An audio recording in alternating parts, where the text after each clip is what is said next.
Oye, Minor, ¿te acuerdas de este video que es como térmico de una aeronave que estaba volando y que de repente alcanza a ver como una anomalía que es como, al principio parecen dos puntitos, y ya por eso, nada más, el video es como interesante. Sí. Pero pasa algo más. Como que va avanzando este objeto que es como de color oscuro y desprende algo. Sí. Como una estela así de algún tipo de propulsión o algo así. ¿Sí te acuerdas de ese video? Sí lo he visto. ¿Qué piensas, por ejemplo, de ese video, güey? Es el video yo creo que más realista que he visto de un ovni. Fíjate que no estás para nada equivocado.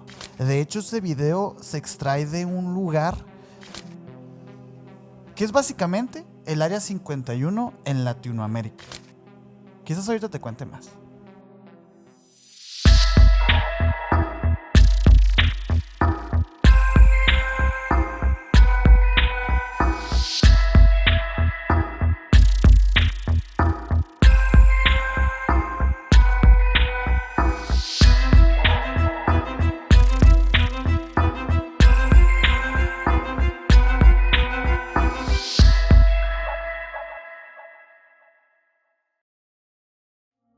¿Qué onda, Menor? ¿Qué onda, Sergio? ¿Cómo estás? Muy bien, aquí en otro episodio más contigo. Y el día de hoy con una temática muy interesante que hemos decidido... De hecho, la traíamos pensada como con otra vertiente. Sí, pero fue evolucionando. Fue evolucionando porque la verdad es que hemos notado últimamente que los casos en Latinoamérica relacionados al fenómeno ovni, fenómeno extraterrestre, están súper interesantes y jamás les hemos dado un episodio en concreto. Fíjate que no, y es curioso porque justamente antes de comenzar a grabar tú mencionabas algunos de los casos que decías, oye, esto es sorprendente, ¿no? Y muchas veces uno peca de fijarse mucho en qué está haciendo Estados Unidos, o pensar que Latinoamérica es México, ¿no? Y no, sí. Realmente yo de hecho para el día de hoy no traigo nada mexicano, ¿eh? Sí, de hecho creo que yo también intenté irme por otro lado porque ya hemos hecho varios episodios de México, tenemos por ahí Icebergs de México, tenemos episodios de ufología en México. De hecho, fíjate, yo quisiera nada más meter el golazo de ese capítulo de la ufología en México, que para mí es uno de los capítulos que más me han gustado, por lo menos grabar, ¿eh? O sea, sí. Es una cronología de cada década de cómo se ha desenvuelto la ufología en México, muy interesante. Así es, así que bueno, igual terminado este episodio lo podrán ir a ver para que le den continuidad a la temática de hoy, porque hoy vamos a abordar diversos casos que han pasado en Latinoamérica, en diferentes países, pues sobre todo de este fenómeno de los objetos voladores no identificados, pero en algunos de estos casos tal vez se encuentren más cosas que sean pues mucho más interesantes que solamente ver un platillo volador. Claro. Así que quédense hasta el final para que vayan viendo estos casos que seguramente algunos de ustedes son de estos países, así que los van a reconocer y bueno, pongan ahí en los comentarios de qué país nos escuchan. Gracias sobre todo a las personas que nos apoyan de toda Latinoamérica. De entrada. De entrada. Y bueno, si son nuevos o nuevas por acá, los invitamos a que se suscriban a este canal, que nos sigan en todas las redes sociales como Emisiones Podcast y a mí me pueden seguir como Minor Cordón en Instagram. A mí como Castellón Sergio en Instagram y el buen Mecrima que va a estar atrás en los controles como Maigal99 en Instagram y el señor tiene 2 canales de YouTube para que vayan y lo sigan, por favor. Ahí se los encargamos muchísimo. Sí. Hoy, bueno, traemos varios casos, así que yo quería proponerte, Sergio, si podemos tal vez ir abordando como a lo mejor intercambiar casos. Uno y uno así. Porque creo que es un poquito difícil ahora sí que englobar toda la historia de la ufología en Latinoamérica y creo que no va a ser muy agradable para la gente escuchar un montón de historia tras historia. No, y es que sepan lo que en Latinoamérica está como muy fuerte el tema del fenómeno no humano.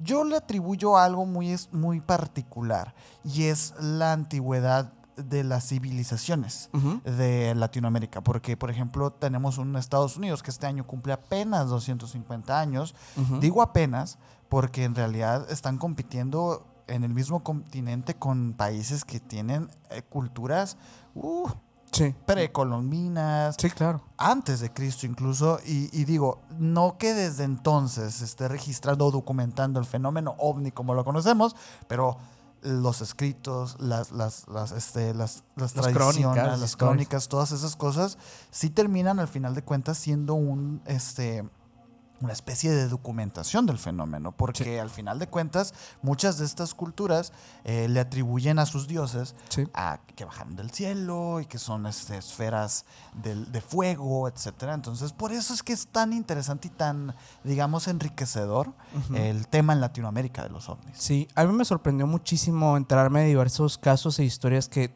se los juro que yo nunca había escuchado. De verdad, nunca los había escuchado. Y me agradó sentirme ignorante en el tema porque eso significa que hay un montonal de cosas que todavía no hemos platicado en este programa, y siento que a la gente le va a agradar mucho conocerla, sobre todo porque estamos como muy acostumbrados a las historias de Estados Unidos, porque es como es el lugar donde mayormente se habla de estas temáticas y es el epicentro de los ufólogos, ¿no? Es donde a lo mejor las conferencias y los programas de este tipo se han dado más. Pero bueno, en Latinoamérica hay muchos casos que han pasado, y por lo mismo quise indagar entre países para ver qué caso me llamaba más la atención, sobre todo para presentar hoy. Obviamente que después podemos abordar otros, pero... de hecho, este capítulo, que no sé cómo va a llevar por nombre, incluso puede ser algo, el inicio de algo muy grande, porque podríamos irnos país con país y todos tienen, todos tienen algo, todos tienen algo. Pero yo quisiera empezar con un país que es muy bonito, que espero algún día conocer, que es Chile. Chile. Bueno, este es un caso que pasó en 1978. Me pareció muy interesante porque fue ampliamente documentado, hay testigos, hay una evidencia, hay una historia fantástica, increíble, que nunca había escuchado una historia similar a esta. De verdad, no sé, es una cosa muy loca. Bueno, en agosto de 1978 había, bueno, en aquellos años, la verdad desconozco desde qué año dejó de pasar esto, había pues un evento llamado el Rally Vuelta a Sudamérica, que era un rally pues obviamente de autos, que pues pasaban por diversos países de Latinoamérica, y fue uno de los más grandes de la historia de la TAM. Iba por varios países. Y en aquel momento pues había un equipo de... Esto no pasa como tal en Chile, pero el equipo, el binomio chileno estaba formado por dos personas, Carlos Acevedo y Miguel Ángel Moya. Bueno, este rally atravesaba Argentina rumbo a Bahía Blanca. Era uno de los tramos finales de la competencia. Ellos competían en un automóvil llamado Citroën GS. Aquí vamos a poner una imagen del Citroën GS, que van a ver claramente que el automóvil pues incluso para la época de 1978, era claramente inferior a los vehículos de punta de la época, ¿no? Es un carro muy sencillo. Y bueno, para ese momento del rally ya habían sufrido varios contratiempos, sobre todo pues de la parte mecánica, porque todo se trataba de equipar tu automóvil para poder sobrellevar estas pues cuestiones de las mismas travesías, ¿no? Es que esas carreras son muy longevas. Sí. Son carreras de terreno abierto y duran días. Sí, y es muy interesante es bastante interesante. Por eso te digo, hace tiempo no sé hace cuánto tiempo fue la última vez que se hizo. Desconozco la verdad, pero lo que me pareció curioso es que durante este evento fue cuando pasaron los hechos. Y bueno, en aquel momento se dieron cuenta que ellos no tenían ninguna posibilidad de ganar. Ninguna. ¿Por qué? Porque ya habían tenido todos estos contratiempos. El automóvil no era para nada el más equipado de todos. Y su único objetivo en aquel momento, como en muchos de los casos de las carreras o competencias, y cuando llegas a un punto, pues dices, pues ya por lo menos terminar la carrera, ¿no? Eso ya era algo muy valorado en ese tipo de pruebas largas y extenuantes. Por esto tomaron una decisión lógica de no pelear las posiciones, dejar pasar a los equipos rápidos y mantener el ritmo seguro, pero que van a llegar. Eso era lo principal, llegar. Esto es muy importante porque establece una clave en el caso. No estaban arriesgando absolutamente nada, no estaban apurados y tampoco buscaban ventaja alguna. Era una etapa nocturna con ruta recta, poco tránsito y grandes tramos sin referencias. En el sector cercano a Viedma, camino a Bahía Blanca, nada fuera lo normal, hasta que algo apareció en este lugar detrás de ellos. Acevedo ve por el espejo retrovisor una luz brillante acercándose a una gran velocidad, y en este momento reacciona de manera automática, piensa que es tal vez otro competidor, porque pues obvio, ¿no? Es lo que podría ser. se orilla para dejarlo pasar porque, como te digo, no quería ganar o ya no les interesaba eso. Pero la luz dejó, o sea, conforme se fue acercando se dio cuenta que no era para nada un vehículo porque en realidad no venía propiamente pues del piso, ¿no? Sino en realidad como un poco de arriba. Ok. Y era un solo foco, me imagino. Y era un gran haz de luz. Uh-huh. De hecho, ellos lo describen como que la luminosidad conforme se empieza a acercar crece de forma antinatural, no como el foco de un carro. Inunda completamente el interior del auto y Acevedo ya no puede ver el tablero de tanta luz que había en este lugar. Todo se vuelve de color blanco, sin contraste alguno, sin siluetas ni nada. Y cuando intenta mirar por la ventanilla para identificar que los está alcanzando, no distingue forma alguna. No ve ningún auto, no ve nada, simplemente ve la luz blanca que está así totalmente, pues, digamos que abrazándolos, ¿no? Sí. Y ahí se da cuenta, pues, que obviamente eso no era un vehículo, que eso no era algo normal, eso era algo extraño. Acevedo siente que el Citroën ya no está apoyado en el asfalto. Que está flotando. Exacto. En ese momento se dan cuenta que están a unos 2 metros sobre el nivel del suelo. En ese momento busca a su copiloto para confirmar. ¿Siguiendo avanzando así? Sí, ¿O estaban...? Iban avanzando y estaba... Es como si esta cosa los estuviera llevando avanzando unos metros. Cuando voltea a ver al copiloto para confirmar que estaba ahí o que estaba imaginándose esto que estaba pasando, no lo ve porque hay tanta luz que no logra distinguir nada. Y entonces él grita y Moya no responde. Voltea hacia el asiento derecho y dice: mi compañero no está ahí, o al menos no lo podía ver. Uh-huh. No afirma claramente que desapareció, pero sí deja claro que no podía percibirlo, ni siquiera escucharlo.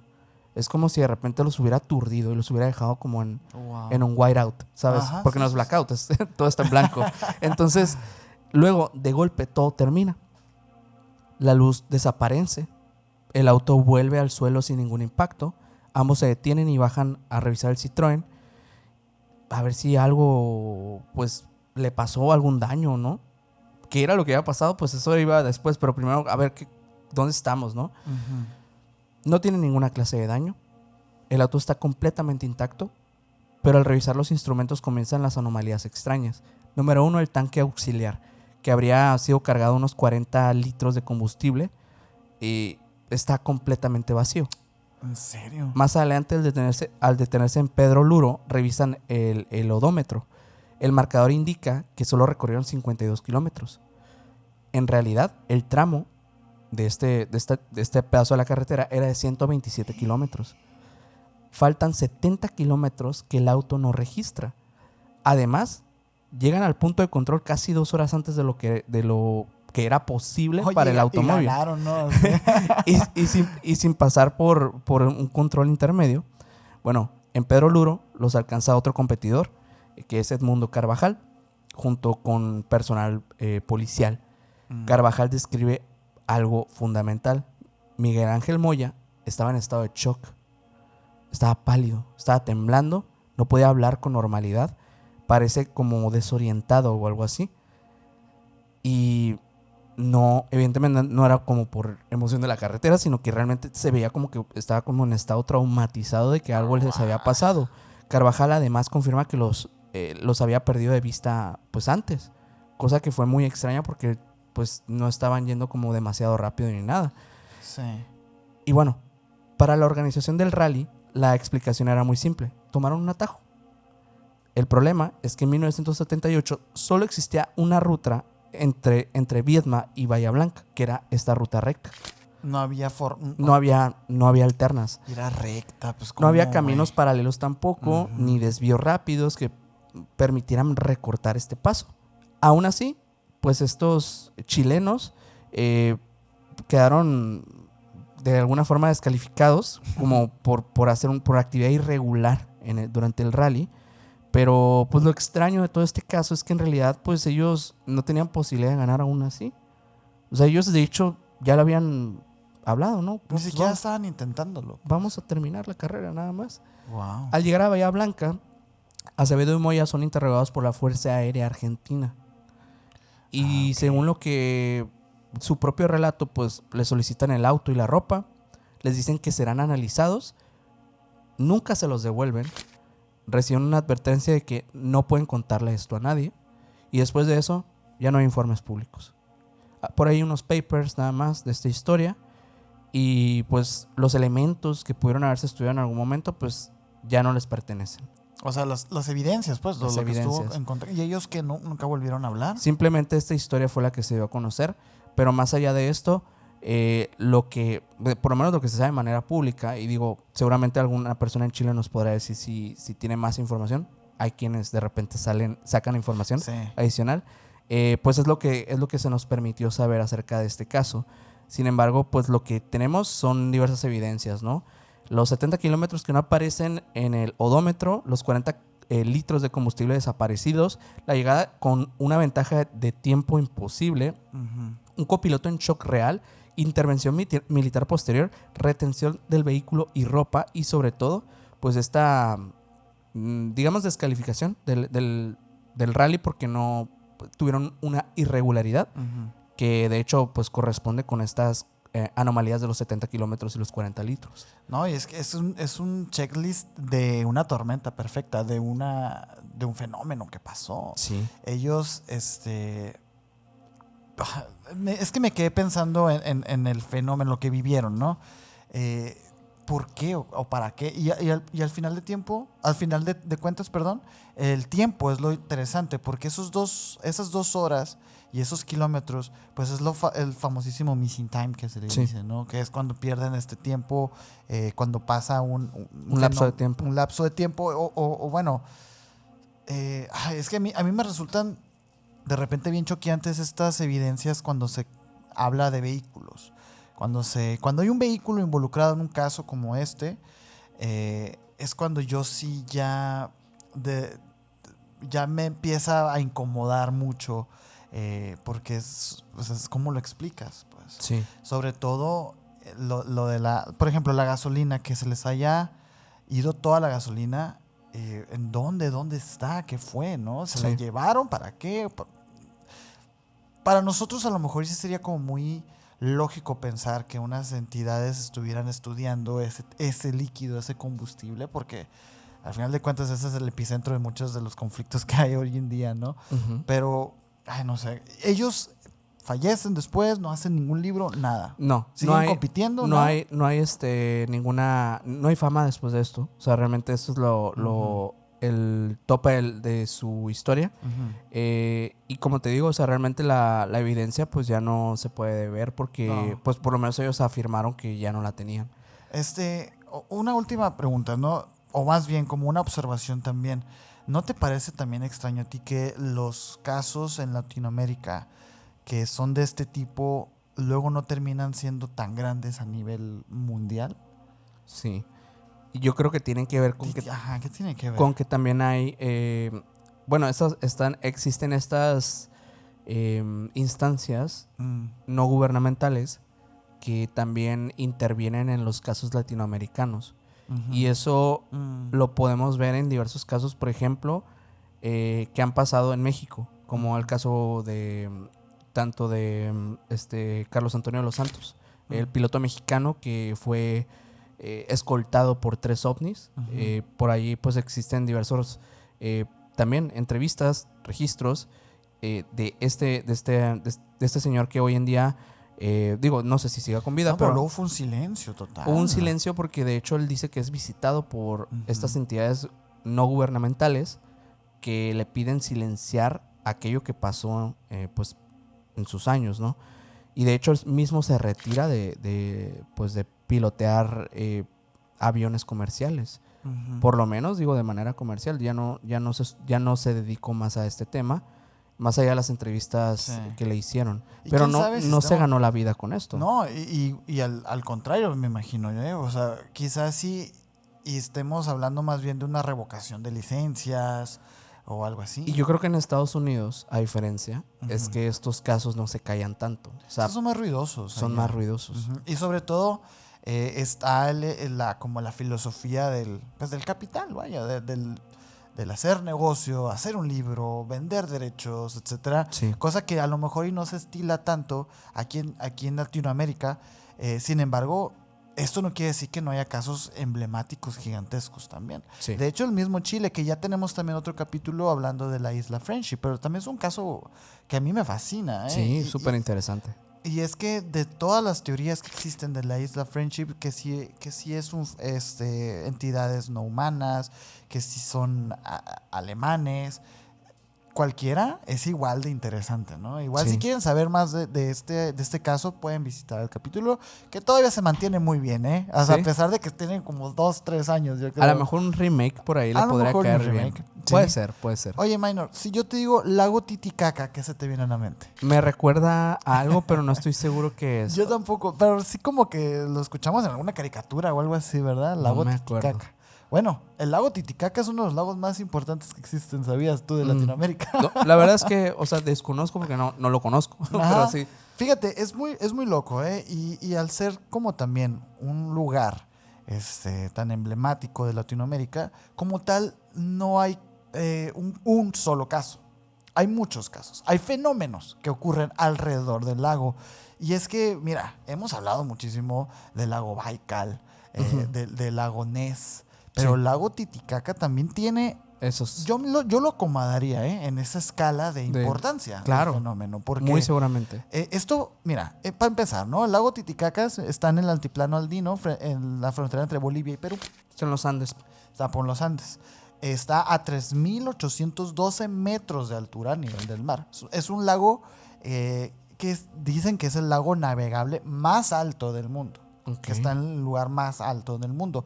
Este lugar concentra siglos de relatos que no encajan ni siquiera en el folclore puro ni en la ciencia convencional. O sea, es un lago que de verdad es muy extraño. Ok. Aquí el fenómeno no humano pues no aparece como un evento aislado. No es algo que, un caso solamente. No, sino como una presencia persistente asociada al agua, a los cuerpos acuáticos, a las islas que están dentro también de los lagos, a las islas sagradas y a noches igual de silencio absoluto, güey. El lago Titicaca no es un lago cualquiera. Es sagrado para todas las culturas prehispánicas y es el eje de mitos fundacionales. ¿Tú sabías que existe la teoría de que el Titicaca dentro del folclore de las personas, de los incas, de la civilización Ajá, inca, sí. dicen que allí es donde salió el ser humano? Ok. En sus relatos de origen. Ah, ok. El Ya me acordé Titicaca, dónde me suena ajá. el Titicaca. Pues son los incas, es De cierto. los incas, Sí. claro, en el Perú. La tradición sitúa aquí el origen de la civilización y de hecho de la civilización inca, al igual que de los olmecas, poco se sabe, ¿eh? Sí. O sea, de hecho es una de las también De las civilizaciones más misteriosas de más Latinoamérica. misteriosas y a su vez que tienen grandes megalíticos también. Sí. Es muy loco lo de los incas, ¿no? Pero Sí. Son los míticos del estos Machu Picchu. del Machu Picchu, Del ¿no? Machu Picchu, que también está en un lugar muy alto, que de verdad ese lugar sí que hay que conocerlo, ¿eh? Sí. Hay que proponernos ir a Machu Picchu porque también es muy interesante la ciudadela esa. Pero fíjate, me llamó mucho la atención y quise traértelo para como contrastar, de empezar desde ahí el relato, ¿no? Porque el hecho de que este lago que aún existe y que aún, digo, tiene su lado turístico, etcétera, esté asociado a un relato de origen, Ujú. me parece también muy loco, porque de entrada ya esto le suma mucho al mito y a los posteriores avistamientos que con largo de los siglos se van a empezar a documentar, Sí. que van a estar ligados a este lago, pues, ¿no? Esta es una gran masa de agua profunda que tiene un aislamiento relativo. Tiene cielos limpios también porque está muy alto y el magnetismo como que es muy alto también ahí. Ujú. Es local y es irregular también ahí, ¿no? Sí. Pero esto provoca, algunas personas dicen que haya actividad luminosa. Cosa que, si a mí me lo preguntas, un poco tiene que ver, ¿eh? O sea, Ujú. el hecho de que se vean orbes, que se vean así, pues estrellas fugaces muy seguido por ahí, Sí. nebulosas brillando. La ciencia dice, bueno, son gases que salen de las profundidades del lago y se condensan y hacen una reacción química con el oxígeno y crea estas luminosidades. Sin embargo, bueno, sabemos perfectamente que esas cosas no están tampoco confirmadas. Al final de cuentas, la ciencia también especula. Sí. Y esa es parte de. Y es que desde los 50 y de los 60, muchos pescadores de ambas orillas del lago comenzaron a reportar luces que emergían del agua. Ok, directamente del lago. Directamente del agua, OSNIs, ¿sabes? Sí. Y esta es la parte que yo ya, por ejemplo, podría discrepar un poquito con las explicaciones científicas, porque como te digo, la explicación científica, la opinión científica, sitúa más bien estas anomalías como liberaciones de gases, por cuestiones de altitud, etcétera. Pero fíjate, estas esferas que salen del agua, del lago, ascienden para arriba verticalmente, se mantienen estacionarias y luego se vuelven a sumergir.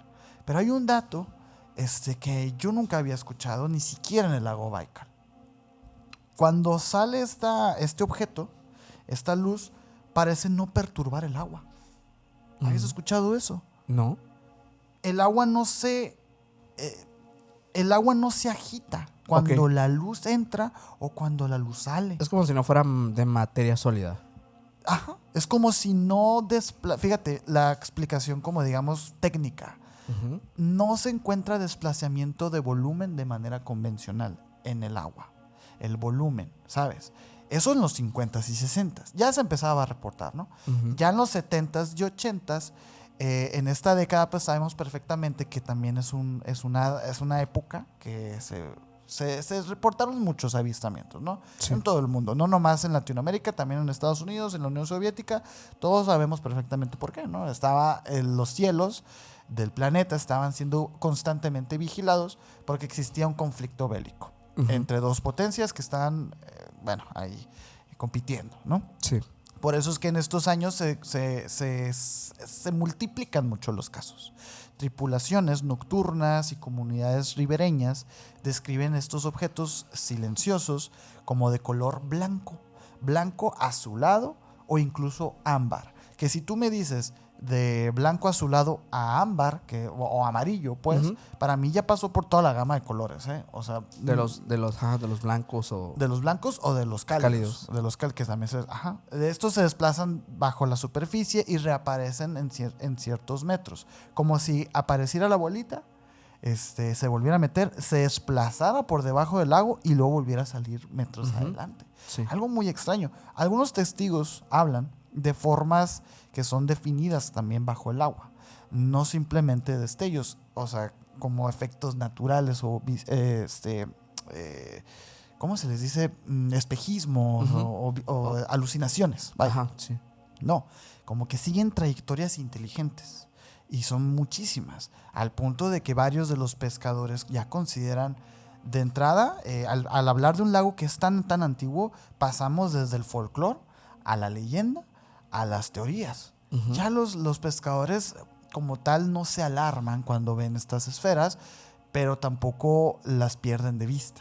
Claro. Es muy interesante. Sí. En algunos patrullajes y traslados nocturnos también se documentan episodios donde las radios o los sistemas de navegación empiezan a sufrir interferencias, los motores pierden las potencias y la tripulación reporta sensaciones de presión en el pecho cuando ven estas cosas. Hay unas islas por ahí que son las conocidas las islas del lago. En especial hay una que se llama la Isla del Sol, que es ahí donde se concentran más estos avistamientos. Ok. No sé por qué, pero ahí las luces rodean así como las colinas, descienden lentamente de las mismas colinas de la isla y parecen como responder a la presencia humana. Eso me llamó mucho la atención, sí, porque se acercan como curiosas, pero cuando como intentan acercarse ahora el ser humano a esta luz, esta se siente insegura y se va. Muy curioso, como ¿quién está estudiando quién, no? Como una actividad inteligente en la luz. Como incluso hasta animal. Okay. Como una entidad tal cual, ¿no? Hay un caso en particular que quise traerte para ejemplificar esto, porque al final de cuentas Sí, decirte, el lago Titicaca y el montón de historias, pero no te cuento una historia, pues como que Ajá. no te me, llenaba. no me sabe, pues, ¿no? Sí. Y quise yo encontrar una así en particular y encontré una. Ajá. Este pasa en el lago Titicaca, en el sector peruano, ¿no? Cerca del Puno. Esto en 1968. La fuente principal de esta investigación se recoge gracias a entrevistas, a documentos, y todo es gracias a Jacques Vallée. Ok. Jacques Vallée viaja y pregunta a las personas qué es lo que vieron, pues, ¿no? Estas luego serían publicadas posteriormente en su obra Pasaporte a Magonia. Ok. Que ya hemos hablado mucho de ese libro, que de hecho Mike me regaló en Navidad y ya lo estoy leyendo. Increíble, ¿eh? Increíble. Fíjate, todo comienza en una noche clara, ¿no? Ahí salen dos pescadores locales, navegaban en una pequeña embarcación en aguas profundas del lago. No eran pues ni novatos, ni turistas, ni nada de eso. Eran pescadores de la zona. Ellos pescaban para vivir, ¿no? Ellos conocían perfectamente los reflejos, las luces costeras, las boyas, etcétera, y por supuesto los fenómenos que pasaban en el Titicaca también. Ajá. Ellos, pues sin previo aviso, desde el agua, a corta distancia del bote, vieron cómo empezaba a iluminarse debajo del agua. Y se asomaron así por el borde del barco y empiezan a ver cómo algo empieza a iluminar, como si un foco estuviera apuntando. Deja tú, yo me lo imagino como una pelota, imagínate una pelota, donde metes adentro un foco y la pones abajo del agua y bueno, eso sube, ¿no? Pues así fue, salió verticalmente del lago y los pescadores reafirman el hecho de que este objeto era redondo u ovoide, un poquito también, no 100% una esfera, sino también con irregularidades, era de color blanco y tenía un brillo muy uniforme que no encandilaba. Muy loco. Una luz que no encandilaba, por más brillante que fuera esto, los testigos estaban más bien como hipnotizados con la luz. Yo así lo pudiera describir. Sí. No era ¿sabes? Era, ¿qué es eso, no? De repente, ahí es cuando llega el silencio. Cuando la esfera sale del agua, igual no produce ningún tipo de salpicadura, no perturba el agua, y una vez fuera, este objeto se desplaza a una baja altura de lo que es el manto acuífero del lago, ¿no? Comenzó a seguir a la embarcación y mantuvo una distancia constante y prudente, dicen los pescadores, ¿no? Sí. Cuando los pescadores intentaron alejarse del objeto, aceleraba. O sea, mantenía como si estuviera, digamos, anclado al bote o algo así. O como si la misma esfera o el mismo objeto estuviera midiendo perfectamente la distancia que tenía para con el bote, ¿no? A mí me parece muy loco porque o más bien tomando en cuenta los relatos de origen de los incas y de un lago que es tan misterioso y tan antiguo, sobre todo, el pensar que hay como seres o algo que vincule a una inteligencia superior a nosotros y que nos estén espiando o estudiando de esa manera me parece muy lógico. No sé ustedes, ¿no? Y sobre todo, pues esa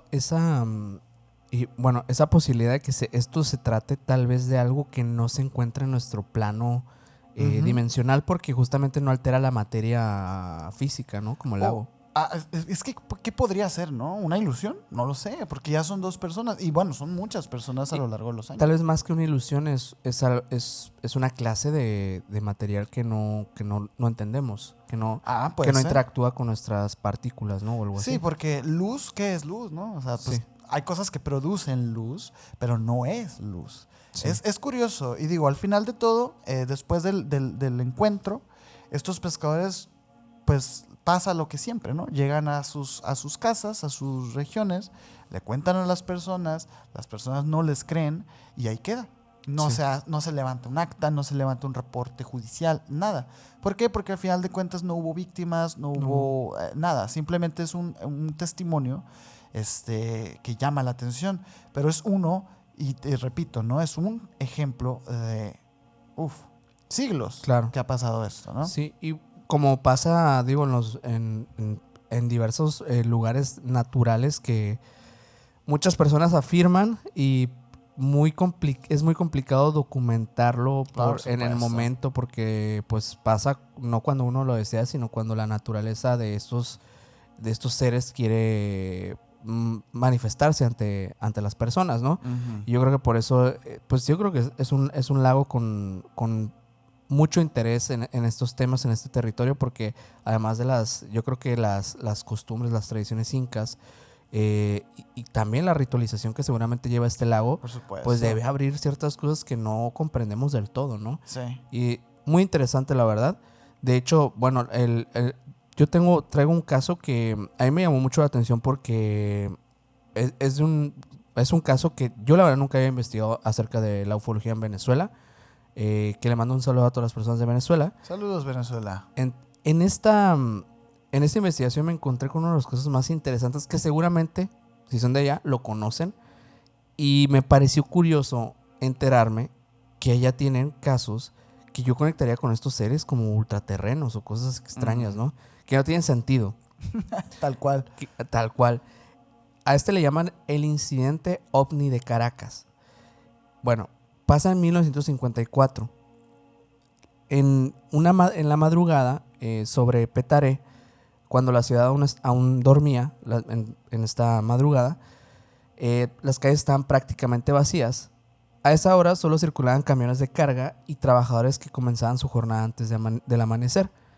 Pues en ese contexto, Gustavo González, un comerciante cubano joven y ayudante venezolano, José Ponce, avanzaban en una camioneta por una ruta que conocían prácticamente de memoria. Se dirigían a buscar mercancía para venderla más tarde en el mercado. Y como te digo, como la noche estaba muy tranquila, no había nada que los fuera a perturbar, por lo cual cualquier cosa que fuera a suceder a continuación iba a ser demasiado notoria.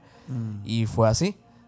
De pronto ellos estaban ahí por la carretera y en medio de la noche algo empezó a encenderse, ¿no? Alguna luz empezaron a notarla. ¿Como en el monte, así o dónde? Durante la carretera. Ellos empiezan a avistar algo que está iluminado en el cielo, pero esta cosa pues empieza a iluminar no solamente pues la parte superior del cielo, sino que ya la calle empieza a quedar completamente iluminada, como si se tratara de una fuente de luz que apuntara directamente al lugar.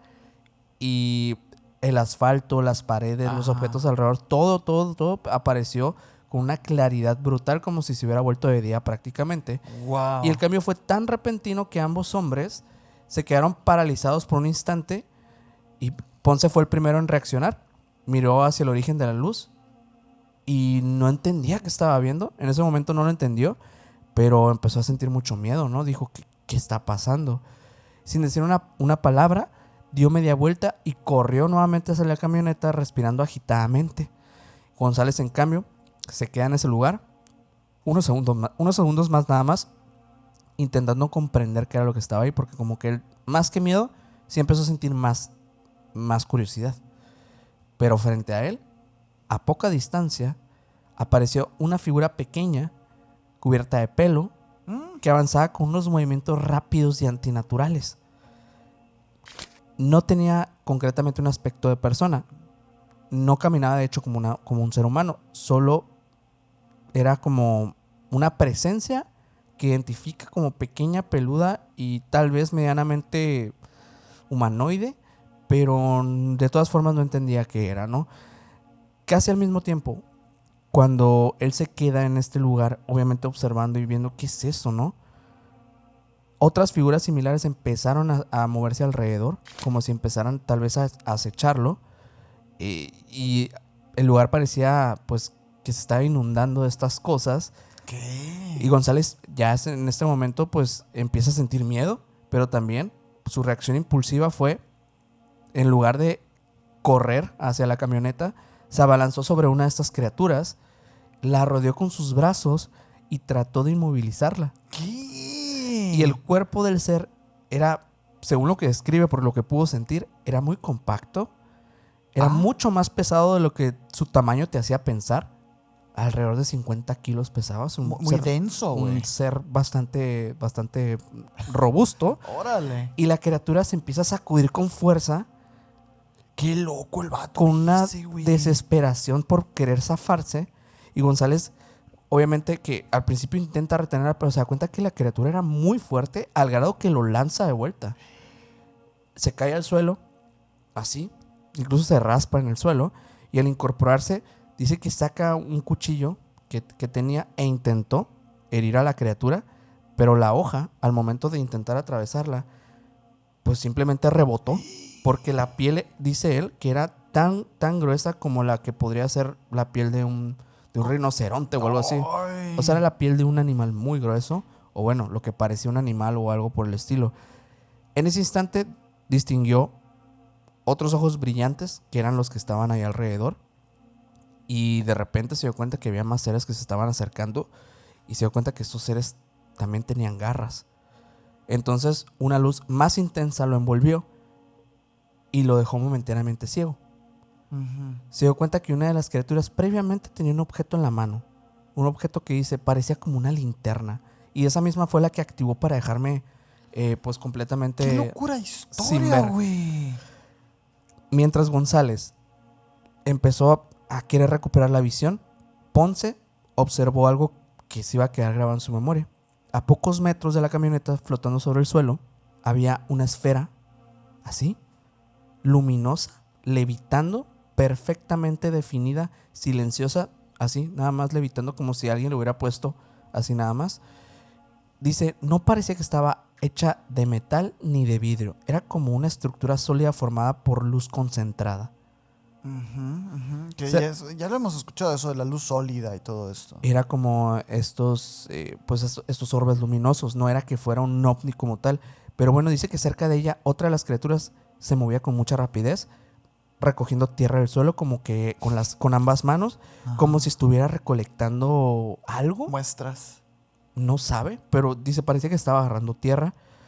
Y al notar que Ponce la miraba, el ser se alejó con un salto que dice imposible el salto, al grado que llega hasta la esfera y desaparece dentro de la esfera el ser, ingresando como en un tipo de abertura que la esfera generó, y el ser se metió a ella. O sea, pero no era una puerta, una No, escotilla. es que no era una nave, era una esfera luminosa. Un portal, güey. Segundos después de esto, otra entidad emergió, sosteniendo un objeto alargado y brillante.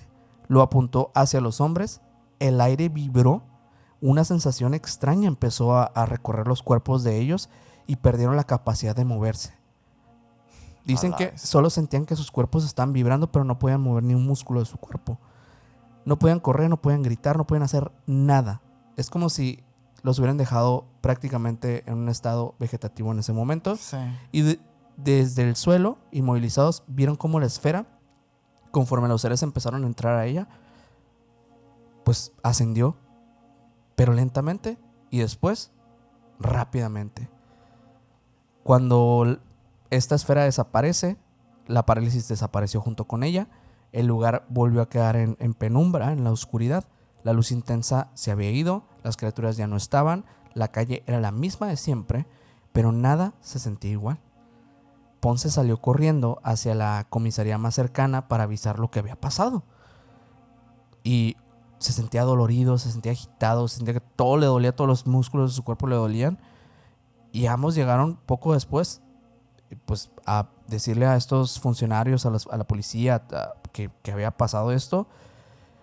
Y aún bajo este impacto de la experiencia, pues lo contaron, así recién choqueados. Y los policías escucharon el testimonio en ese momento, obviamente que entre risas y entre qué onda, ¿no? Con estas personas. Y los hombres, pues, al principio pensaron que estaban ebrios. Dijeron, pues, están alucinando, están... Y me parece poco, ¿eh? Sí, o sea, obviamente lo digo así, pero ya saben, Ajá. pensaron que estaban lo que quieran. Sí, sí, sí. Pero no. O sea, ellos estaban evidentemente alterados, tenían mucho terror. Y de hecho la hora quedó registrada, el hecho también. Y con el paso de las horas, González comenzó a sentir, pues, un intenso dolor en el costado, producto de la caída del forcejeo. Okay. Fue examinado más tarde y se confirmó que la lesión que tenía era una lesión muscular. No era como un simple impacto, era algo que sí le había, o sea, como que algo se le había estrellado en ese costado.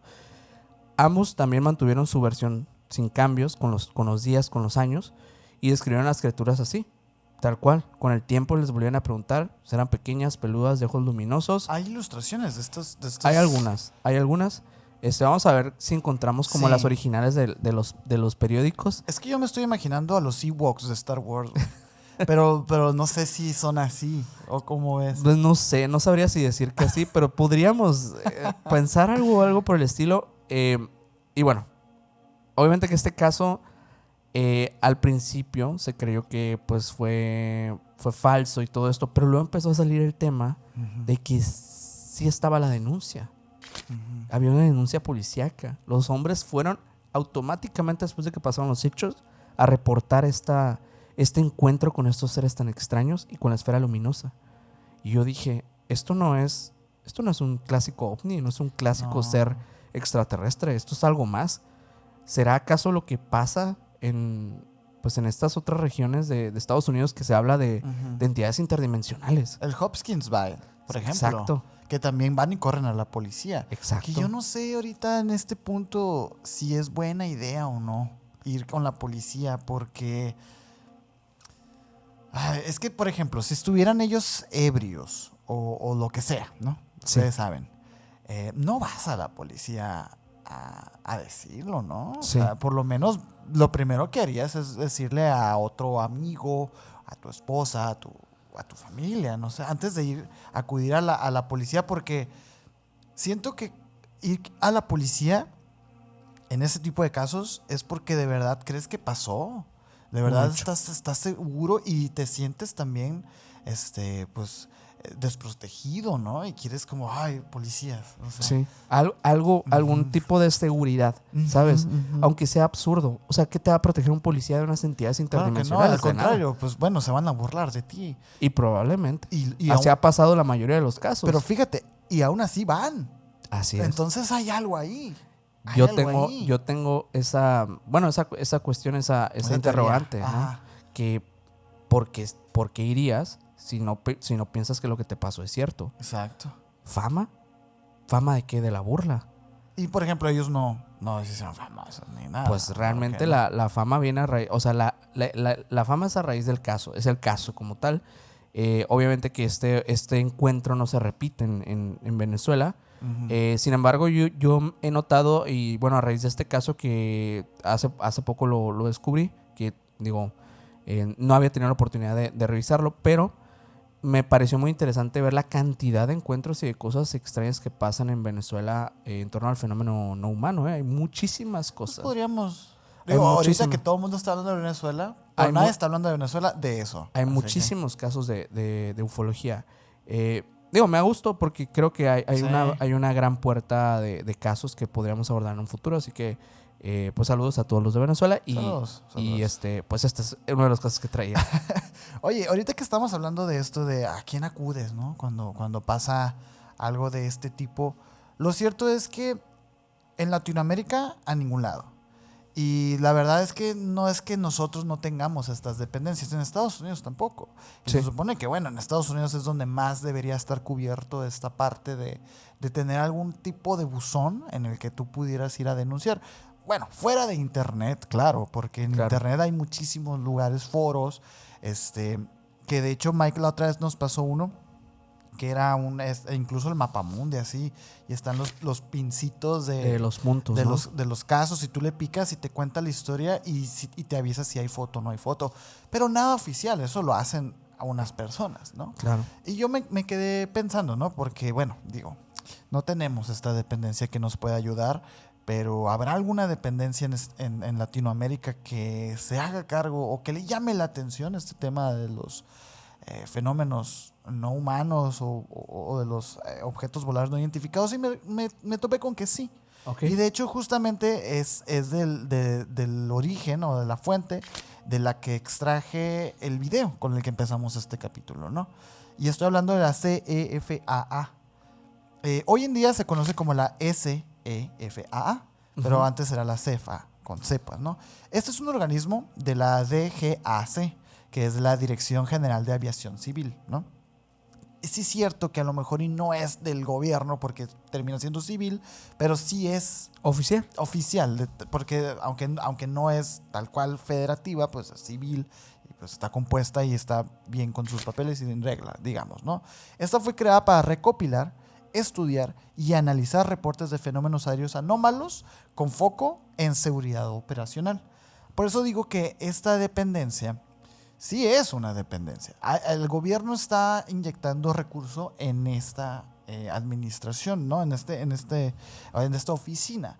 Y es que, mira, la CEFA declara como misión principal esto, ¿no? Recopilar, estudiar, analizar antecedentes relacionados con fenómenos aéreos anómalos, con el propósito de determinar su naturaleza y evaluar si representan algún riesgo para la seguridad de las operaciones aéreas. ¿Te suena a ti esta misión? Sí. Blue Book. Blue Book, sí. Blue Book es la misma objetivo que tienen las dependencias en Estados Unidos. Me gusta, ¿sabes? Aunque ya no hay Blue Book. Ya no hay Blue Book.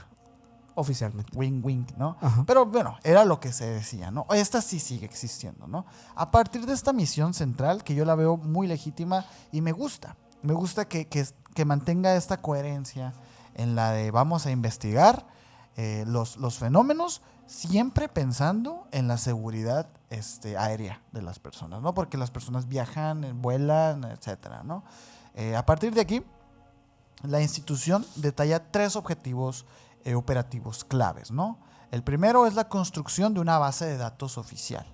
Esto es importante porque ellos no buscan probar que existen los extraterrestres, Sí, claro. sino ordenar la información aeronáutica anómala. Es agarrar todos estos testimonios, todas estas cosas, ir y documentarlas todas y darles un sentido, un orden, pues, ¿no? Esa Claro. es la misión número 1. La otra es la empezar a caracterizar a los fenómenos. Algo que hizo muy bien Allen Hynek. Allen Hynek te describe los puntos de contacto, Sí. los protocolos de investigación. Bueno, en Latinoamérica también tenemos esto. Y se me pasó a decirlo, pero es chilena esta institución, ¿eh? Ah, ok. Es chilena. Me parece muy bien porque la caracterización del fenómeno es básicamente analizar los comportamientos, las trayectorias, las firmas visuales o los instrumentos de los mismos fenómenos, tal y como lo vimos en el video al principio de este capítulo, ¿no? Ujú. Esto ayuda muchísimo para comparar las aeronaves conocidas, de los globos, de los drones, de los fenómenos meteorológicos, de las pruebas tecnológicas también hay que decirlo, de los proyectos secretos, etcétera, porque cuando no encajan se catalogan como FANIs, Ok. que es el fenómeno aéreo no identificado. Sí, como se le dice ahora, ¿no? Como se le dice ahora. Y es que el término FANI es clave en esta investigación porque no implica el origen extraterrestre, pero sí reconoce el límite del conocimiento humano, güey. Sí, claro, o sea, no Sí. se sabe si es de alguna inteligencia de otro gobierno, no se Exacto. sabe si es a lo mejor un fenómeno atmosférico desconocido, alguna cuestión incluso psicológica, ¿no? O sea, Sí, claro. Es que es saber algo, ¿no? O sea, es que aunque el objeto volador no identificado, en el nombre esté eso, al final de cuentas, sí lo estás identificando. Como un ovni, como un FANI, como un Sí. WAP, como un UFO. De eso se trata. Para eso es como darle formalidad y empezar el movimiento de descentralizar este fenómeno, ¿no? La tercera cosa, el tercer objetivo es la seguridad aérea como un eje, ¿no? Este estudio del fenómeno se realiza desde la perspectiva de la seguridad operacional, tanto de aeronaves como de personas. Ellos evalúan si estos eventos podrían, digamos, constituir un riesgo para el humano, para el ser humano, ¿no? A la navegación aérea. Y esto explica el por qué muchos de estos casos no se hacen públicos, claro. solo se difunden aquellos que ya están cerrados o que tienen algún tipo de implicación tanto inmediata como mediática también. Si esto crece mucho en los medios de comunicación, en las prensas, en la televisión, si la persona se vuelve famosa o algo así, es importante identificarlo para también hacer la crónica correcta de su caso, ¿no? Y aquí es donde entra la historia del ovni de la Armada, que es este video que vimos, pues, ¿no? Esto pasa el 11 de noviembre del 2014. Y era básicamente lo que pasaba es que era una tarde tranquila de patrullaje costero, ¿no? Había un helicóptero, Airbus Cougar AS 532. Y aquí hay muchos temas técnicos, ¿no? Porque este helicóptero era de la Armada chilena que estaba volando por Valparaíso entre el tramo de San Antonio y Quintero, ¿no? A eso de las 4:48 más o menos de la tarde, Ujú. según ya lo difundido después en prensa, el operador del helicóptero detectó algo delante y lo siguió. Lo siguió como con una cámara FLIR, que es infrarroja, ¿no? De alta definición. En el video, que es el video que ya vimos, que vamos a poner otra vez aquí, el objeto se ve como una forma brillante con 2 puntos calientes. Ahí ya las personas lo están viendo. Lo primero que se pensó que eran escapes, Ujú. que eran como, o que primero que eran dos. Primero que eran dos que iban en sincronía. Ujú. Luego que eran escapes. Y luego, con respecto a lo que va a pasar después, ya no se pensó en eso. Porque en 2 momentos del video, el objeto parece expulsar algo. Sí. Expulsar o dejar atrás algo, ¿no? Que en el infrarrojo luce como algo caliente, como Sí. gas caliente. Ese chorro es el detalle que ahora sí que disparó todas las alarmas, digamos, de toda la comunidad ufológica. Porque no era el típico puntito, pues, lejano ahí. Es algo que parece liberar algún tipo de material, Sí. de materia, de gas, de combustible, que es algo que no se suele pensar mucho en estos fenómenos, ¿no? Y además, me imagino que es por las cámaras que se alcanza a detectar, ¿no? O sea, me imagino al ojo humano Yo creo que no, ajá. no lo ves, ¿no? Porque es calor lo que Sí, es lo que se yo ve. creo que no, porque en dado caso sería como un vapor, ¿sabes? El vapor sí se ve, Sí. si se alcanza, si se condensa y todo, Es como un sí se ve. desprendimiento de calor lo que se nota entonces en el Sí, video. sí. Yo la primera vez que vi ese video yo pensaba que era un ovni cigarro, porque no había También. visto, o sea, no me había fijado en los puntitos y como que lo vi adelantado, Ajá. entonces no me di cuenta que realmente antes de eso no hay nada. Y después Sí. ya el objeto empieza a desprender así como en Sí. forma de cigarro el vapor caliente o eso que Sí, sí, la mancha, pues. la mancha negra. Y sí tiene sentido que hayas pensado en eso porque la mancha, el chorro, vaya, es muy denso, se ve negro, o sea, Sí. se ve casi sólido, exacto, ¿no?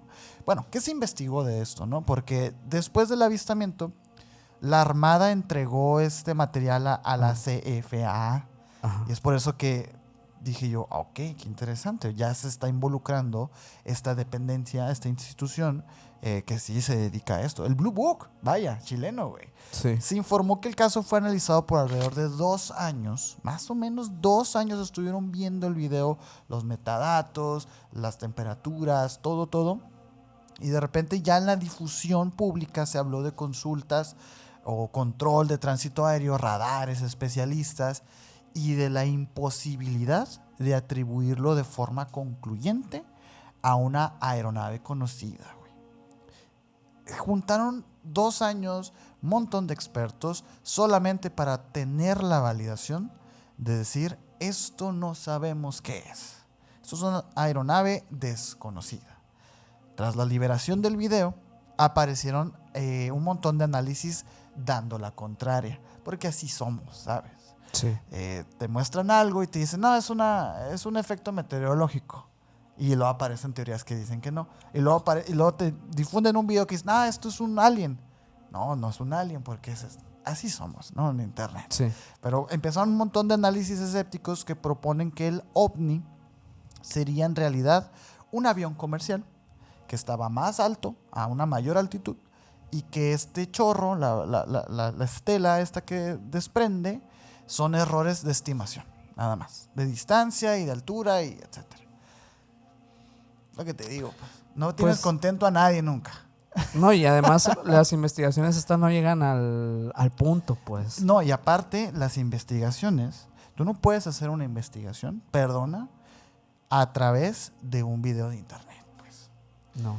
Estás compitiendo contra aquellos que tienen los metadatos de ese video, aquellos que tienen la cámara con la que se grabó ese video y aquellos que estaban arriba del helicóptero cuando se grabó ese video. Y si ellos están diciéndonos que no sabemos qué es, pues menos. Menos una persona que vio el video en internet y dijo, no, es que es un avión que está lejos. No, no es así tan fácil, pues. Sí. A eso no se le podría decir una investigación, es una opinión. Y está bien, y las opiniones se respetan, ¿no? Sin embargo, hay que tener cuidado de repente, porque además de todo esto, hubo un informe técnico externo que discutió escenarios donde se podría tratar, sí, de una aeronave y sí, de un fenómeno compatible con esta estela que saca, ¿no? Este chorro. Y el análisis, a ellos les hicieron llegar todo lo que necesitaran para hacerlo, ¿no? Y bueno, lo cierto es que también salió con que no es concluyente. O sea, sí, de hecho, no se encontró. Bueno, lo he visto ahí en noticias internacionales, tanto de Estados Unidos y todo ese video que lo ponen y casi siempre es de que la evidencia más sólida de un ovni, ¿no? Porque al final de cuentas lo es. O sea, es un objeto volador no identificado que está pues físicamente presente en un video pues grabado por una cámara oficial. Al final de cuentas nadie pudo desmentir el hecho que esto fuera un ovni. Exacto. Y es por eso que yo digo que sí es el ovni más sólido captado en un video hasta el día de hoy. Y fíjense que a pesar de ser chileno y de Latinoamérica, este video, este metraje y toda la investigación sí se puede encontrar en traspapelados del Pentágono y todo eso. Porque también Estados Unidos, como lo dijiste ahorita muy al principio del capítulo, Estados Unidos tiene fuerza para... Y es que no es Estados Unidos, pues, sino como un gobierno arriba de todo esto que tiene jurisprudencia en otros países. Y que pueden meterse a investigar estas cosas. Sí. Porque al final de cuentas son investigadores. Así es. Y esa es la parte, pues, que puede volver interesante, pero también complica un poquito más el tema porque no tenemos seccionado bien como que, tenemos un organismo en México que estudia el fenómeno ovni en México, tenemos un organismo en Chile, siento que al final también se trata de ver quién gana la jugada, ¿sabes? Como que ¿quién tiene el mejor video, no? ¿Quién tiene el mejor video? La mejor evidencia. Y muchas veces eso nos distancia mucho de la verdad. Así es. Y bueno, de hecho, para el siguiente caso, a mí me gustó mucho este caso porque es un caso, bueno, principalmente quiero saludar a las personas de Argentina, como hemos estado saludando a las personas. Esto es el caso Trancas. Bueno, así le llaman, ¿no? Esto pasó en una finca, la finca Santa Teresa, el 21 de octubre de 1963. En las afueras de Villa de Trancas, en Tucumán, la finca Santa Teresa estaba en un día de descanso. En la casa estaban las hermanas Argentina Moreno de Chávez, Yolanda Moreno de Colotí y junto a Dora Martín Guzmán. Pasando un fin de semana en familia. Sí, estaban descansando. Y adentro también estaban los padres, Antonio Moreno y Teresa Cairús. Además de niños pequeños que dormían o estaban por dormirse en aquella noche. Y al principio pues había muchísima calma. Pues en este lugar había un patio, una galería. Había como... Bueno, era una zona como bastante... Era una finca muy, muy, muy amplia. Y junto a esta finca había unas vías de ferrocarril que estaban un poquito retiradas, pero sí estaban medianamente cercadas. Nada, hasta ese día o hasta aquellos días se les había presentado como de manera anómala, como de que veamos ovnis o algo, ¿no? Pero aquella noche, pues iban a empezar a avistar, primero que nada, aquellas luces extrañas que se ven en los casos, ¿no? Esto primero frente a la finca, cerca de este espacio donde estaban las vías. Me imagino yo verde, así. Y además pues estaban de noche, ¿no? Entonces sí era muy notorio que estaban unas luces ahí. Que pasaba algo. Y además, como te digo, estaba un poquito retirado. Sí estaba al junto, pero estaba un poquito retirado de ellos. Las mujeres salen y miran hacia el lugar donde estaban viéndose estas luces. Salen así como en la zona de la finca. Y pues empiezan a ver varias luces en el sector. Pero no una. O sea, no de que no de que vieron una primero, sino que empiezan a ver, desde el principio empiezan a verse varias lucecitas. Y empiezan a aparecer y desaparecer, aparecer y desaparecer, como si hubiera múltiples focos trabajando a la vez. Y de esos puntos empezaron esos puntos empezaron a acercarse al terreno cada vez un poquito más. Ujú. Y entonces, justo en ese momento, cuando empiezan a notar que los puntos se empiezan a acercar, junto a esas luces, empiezan a percibir unas figuras que estaban moviéndose. Porque estos focos ya empezaban a estar a nivel de la tierra. Y veían figuritas moviéndose. Era como gente, así lo dijeron.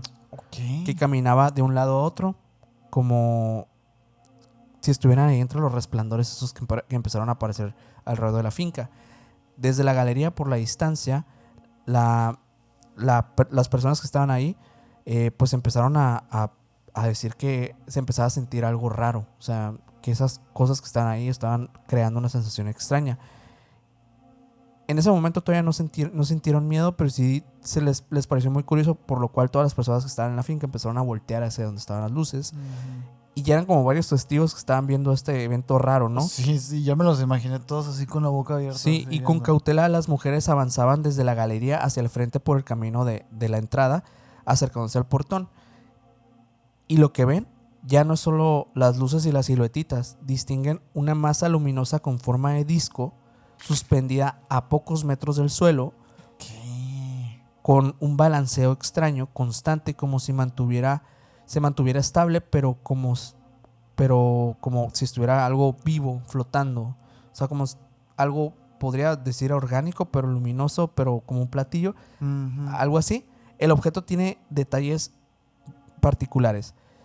Se aprecia una especie de torreta superior y una niebla espesa que se le desprende, dando la impresión de que el aire alrededor se vuelve más denso. Una torreta. Una torreta en la parte superior de la... Bueno, como una cupulita. Como una cúpula. Ay, no, yo me imaginé una torreta, una pistola. No, una torreta de como una parte donde Ok, podría ya. haber a alguien, ¿no? Ya. En su cuerpo se distinguen 6 ventanillas rectangulares y divisiones laterales con aspecto de gajos como remaches visibles sobre una superficie que parece metálica. A esa altura la finca ya no está mirando tan a lo lejos.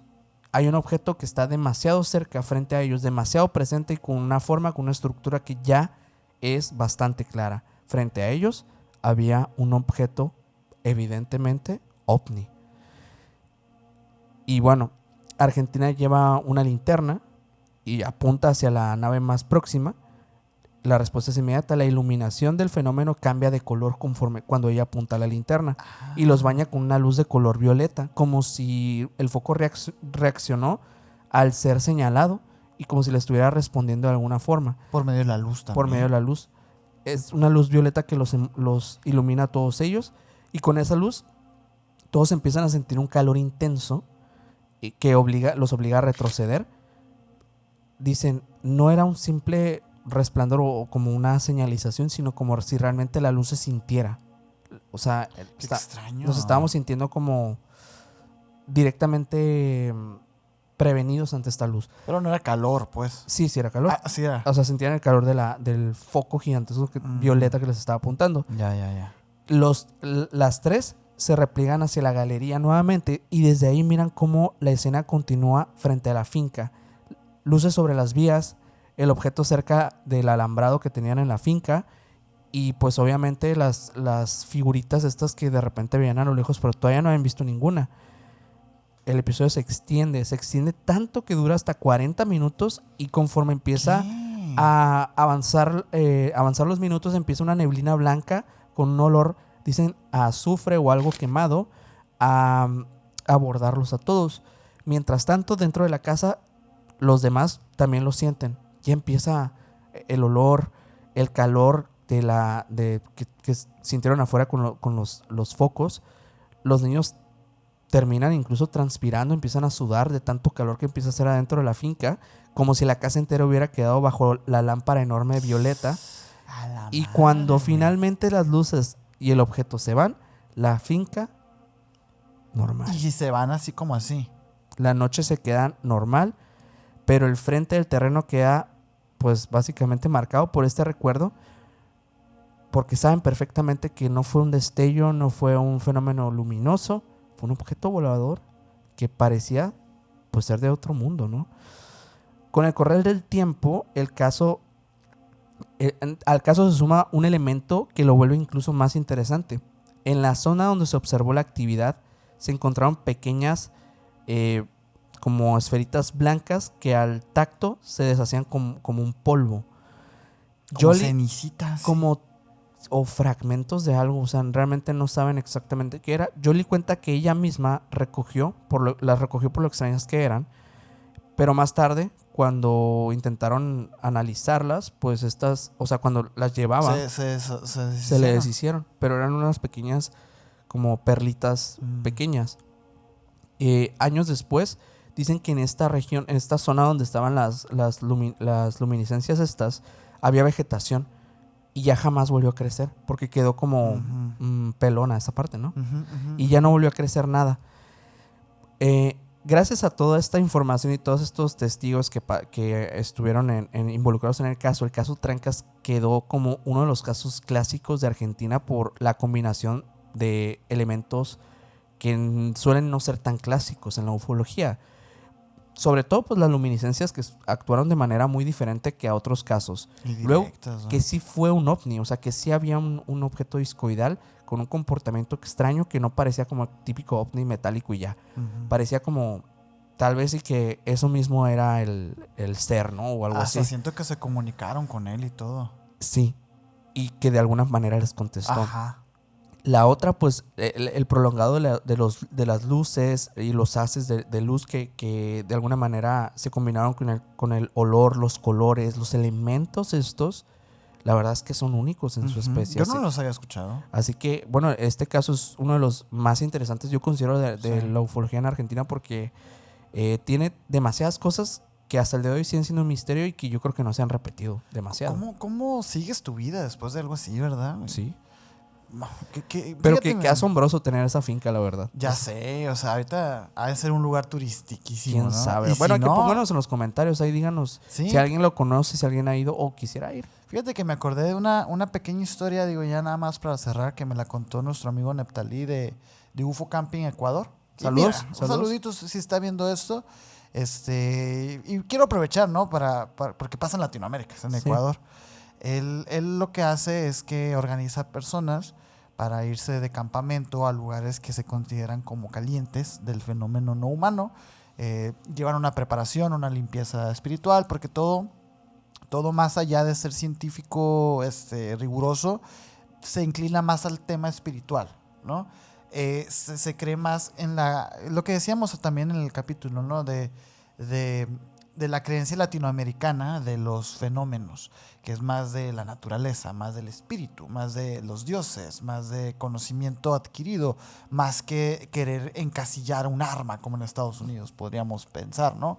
Por eso digo que ellos hacen estos pequeños retiros, hay limpias, y mantienen en general, él me contaba, un estado mental pacífico y digamos limpio, ¿no? Sí. Para tener como una apertura con estos seres, ¿no? Y hacen unos protocolos de contacto, etcétera.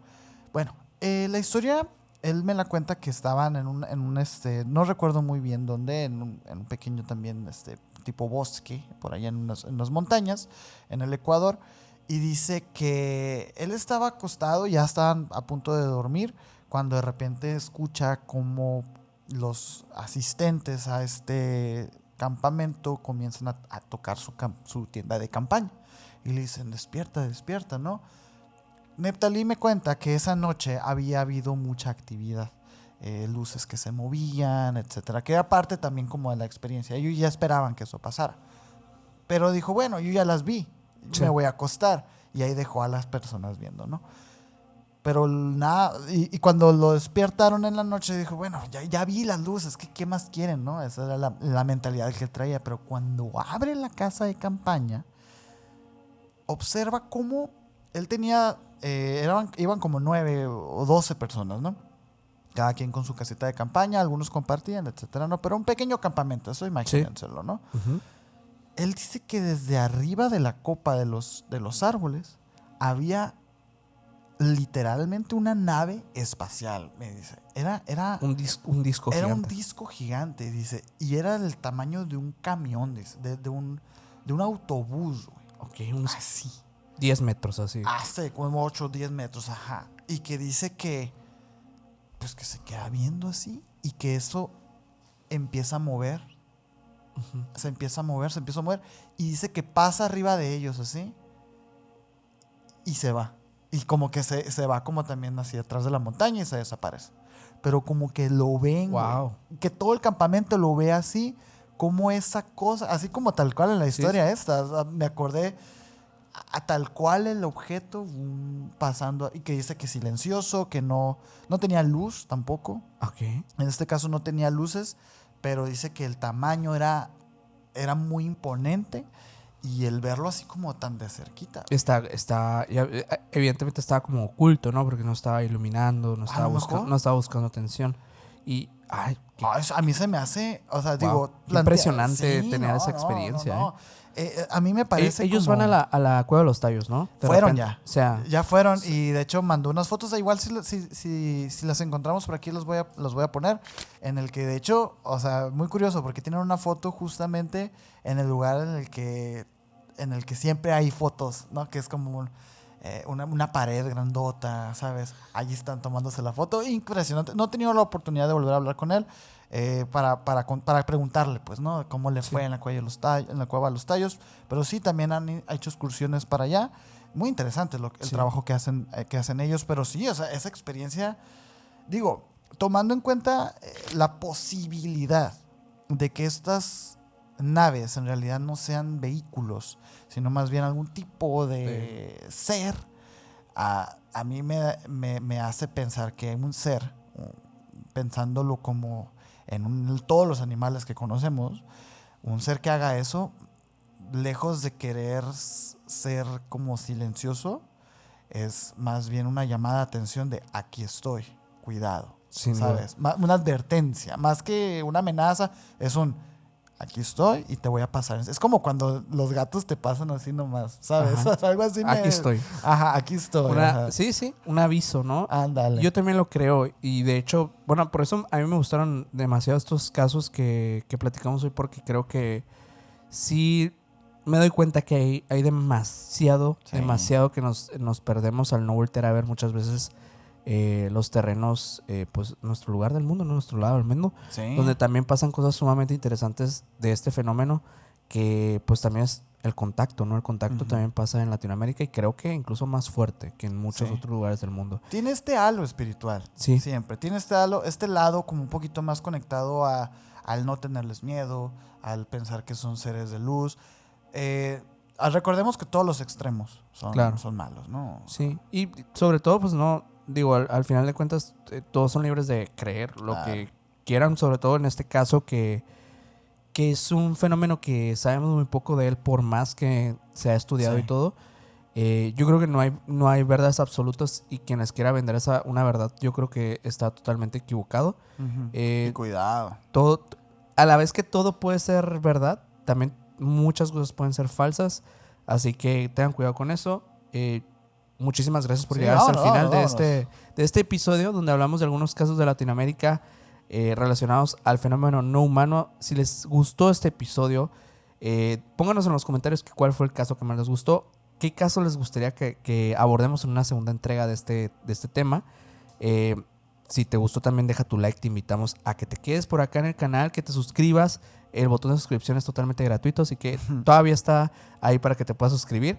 Y síguenos en todas las redes sociales como Emisiones Podcast. Y a mí me puedes seguir como Minor Cordón en Instagram. A mí como Castillón Sergio en Instagram. Mi abuelo Mike Mike estuvo atrás en los controles como MikeGal99 en Instagram. Y el señor tiene 2 canales de YouTube para que vayan y los sigan. Recuerden que todas las redes sociales, por si no nos entienden, por si se les van a aparecer aquí.